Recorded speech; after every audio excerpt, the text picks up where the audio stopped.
শনিবার রাত্রেবেলায় খুব বৃষ্টিতে আর সাধারণ রুটি তরকারি খেতে ভালো লাগছিল না। বাড়িতে সেরকম কিছু ছিলও না।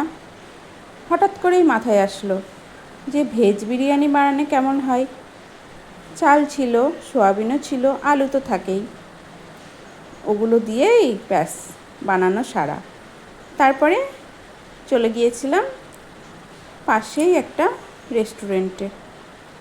সেখানে ওই কিছু স্ন্যাক্স খেয়ে নিয়েছিলাম, সেগুলোই তোমাদের সাথে শেয়ার করলাম। ভিডিওটি ভালো লাগলে লাইক, কমেন্ট, শেয়ার করতে ভুলবে না, আর সাবস্ক্রাইবও করে দিও। ধন্যবাদ।